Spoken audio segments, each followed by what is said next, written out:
Welcome to the Explainer. Today we're going to connect some dots that might seem pretty far apart. We're talking about a strange, rambling speech on the world stage and a series of really alarming events happening right here back in the United States.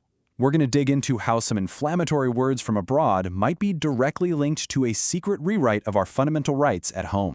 Okay, so let's just jump right in. This all kicked off this morning in Davos, where the US president gave this truly bizarre speech to a room full of world leaders.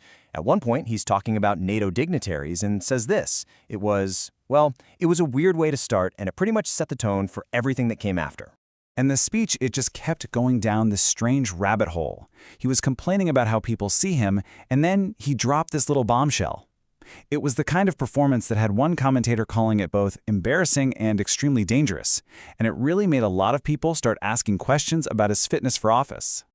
But, buried in all that rambling, there was something much more specific. Something that sounded less like a ramble and more like a direct and, honestly, pretty stunning threat about the 2020 presidential election.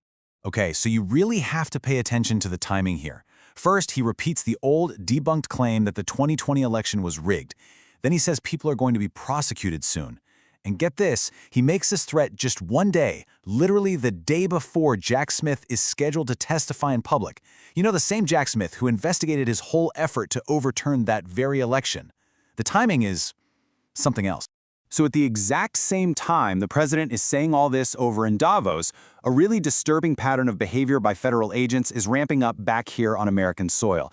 It suggests there's a pretty worrying trend developing. And the reports, they're coming in from all over the country. You've got an off-duty police officer of color held at gunpoint by ICE in Minnesota. In another case, agents allegedly used a 5-year-old kid, a kid whose family has an active asylum case, as bait just to get into his home. And then in El Paso, a detainee's death was officially ruled a homicide after guards were accused of asphyxiating him. And then there's this number, 30.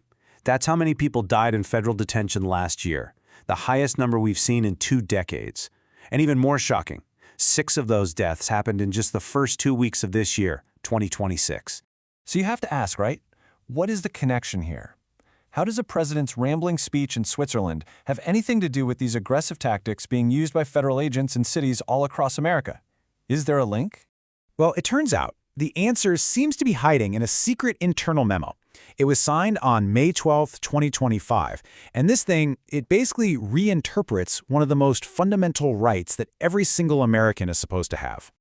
All right, before we dig into what the memo actually says, let's do a quick refresher on the Fourth Amendment. It's a huge deal, a cornerstone of the Bill of Rights. It's the part that protects your home from the government just barging in. It says, flat out, that the government can't just search your house without getting a proper warrant that's based on probable cause. And this is where it all goes off the rails. For centuries, the Constitution has been crystal clear. You need a judge to sign off on a warrant to enter someone's home. But this secret memo, it claims something called an administrative warrant, which isn't signed by a judge, but by an agent from ICE or DHS, is good enough to force their way in. It's a blatant attempt to cut the judicial branch out of the picture entirely. Now, this might be the most unbelievable part of the whole thing. This new secret policy completely contradicts the Department of Homeland Security's own legal training manual. I mean, their own manual quotes a Supreme Court decision that says protecting the home from physical entry is the entire point of the Fourth Amendment. So if this was a secret policy, something designed to be kept in the shadows, how in the world did it ever see the light of day? It came out because of 2 icy whistleblowers. They said their supervisors seemed to know the whole thing was legally questionable, because they would only talk about it out loud, never leaving a paper trail. They also said at least one longtime employee actually resigned over it, refusing to teach material they knew was illegal. And eventually, they took the memo to Senator Richard Blumenthal. And Senator Blumenthal's reaction? It was fast and it was intense.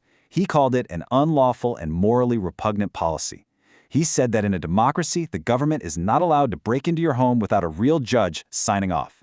And he made sure to thank the whistleblowers for, in his words, putting the rights of their fellow Americans first.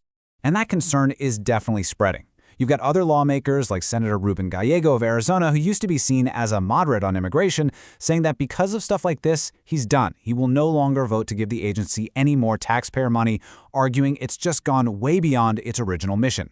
So all of this leaves us with a really critical question. When the very rules that are supposed to protect all of us from government overreach are just changed in secret, what's left to stop them? What does it mean for the safety and security of every single American when a secret memo, not a judge, can authorize agents to break down their door?